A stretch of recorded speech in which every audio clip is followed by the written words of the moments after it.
ये चक्रवाती तूफान बढ़ क्यों रहे हैं? खास तौर पर ताउते जो इस साल का सबसे शक्तिशाली तूफान है, इसको लेकर भी तमाम बातें की जा रही हैं। तो आइए आपको इन्हीं कुछ तथ्यों से रूबरू करवाते हैं, क्योंकि चक्रवाती तूफान ये लगातार बढ़ रहे हैं, इनकी फ्रीक्वेंसी बहुत बढ़ रही है। इनकी अगर हम नजर पाएं तो हम पाते हैं कि ये जो फ्रीक्वेंसी तूफानों की बढ़ रही है, इसका एक बड़ा कारण ये है कि ये माना जाता है कि बंगाल की खाड़ी और अरब सागर, यहाँ पर तापमान बढ़ रहा है। इनका तापमान बढ़ने की वजह से होता यह है कि जब सतह का तापमान समुद्र का बढ़ता है तो होता यह है कि इसके तापमान बढ़ने से चक्रवात के हालात बन जाते हैं। और ये माना जाता है, जो अध्ययन है वो ये दिखाते हैं कि अरब सागर में या बंगाल की खाड़ी में जब 28 डिग्री से ज़्यादा तापमान हो जाता है तो चक्रवात के हालात उत्पन्न हो जाते हैं। और अरब सागर को लेकर देखा जा रहा है कि लगभग पिछले 3-4 सालों में अरब सागर में तापमान 30-31 डिग्री तक पहुंच रहा है। अभी तक ये माना जाता था कि अरब सागर में लगभग एक तूफान, चक्रवाती तूफान साल में आता है, लेकिन बंगाल की खाड़ी में ज़्यादातर चक्रवाती तूफान आते हैं। लेकिन अब देखा गया है कि पिछले 3-4 सालों से अरब सागर में इन तूफानों की प्रवृत्ति बढ़ गई है, इनकी आवृत्ति बढ़ गई है। अगर हम ताउते पर ही नजर डालें तो हम पाते हैं कि कितना मजबूत था ये तूफान, कितना जोरदार था ये तूफान, क्योंकि केरल से लेकर कर्नाटक, महाराष्ट्र से लेकर गुजरात तक ये फैला हुआ था।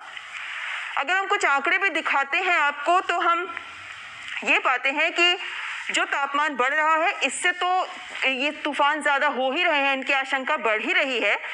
और इन तापमान के बढ़ने से, चूंकि सारा जलवायु परिवर्तन की वजह से ये तापमान बढ़ रहा है, और ताउते भी इस साल का सबसे मजबूत तूफान जो अरब सागर में ही उत्पन्न हुआ है, यही अरब सागर में ये उत्पन्न हुआ। और जैसा मैंने आपको बताया कि केरल से लेकर गुजरात तक का फैलाव इस ताउते तूफान का रहा है।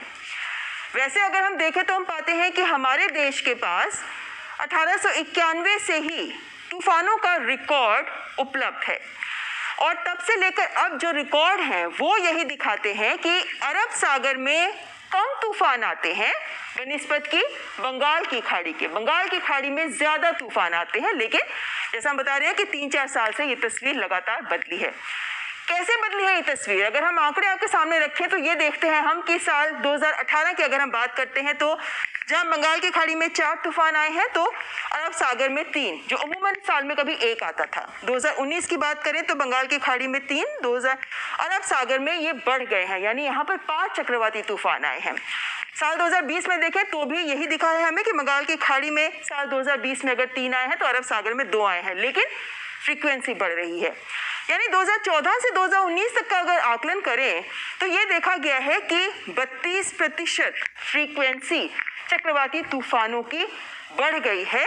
अरब सागर में तूफान अब ज़्यादा आने लगे हैं, और यही अंदेशा तमाम अध्ययनों में भी सामने आया है कि बंगाल की खाड़ी में जहां पहले ज़्यादा तूफान आते थे, चक्रवाती तूफान आते थे, अब उसकी बजाय अरब खाड़ी में, अरब सागर में ये तूफान ज़्यादा आते हैं, जिसका एक बड़ा कारण है कि हिंद महासागर में पानी की सतह का तापमान बढ़ रहा है, जिसके पीछे हम सब जानते हैं जलवायु परिवर्तन एक बड़ा कारण है।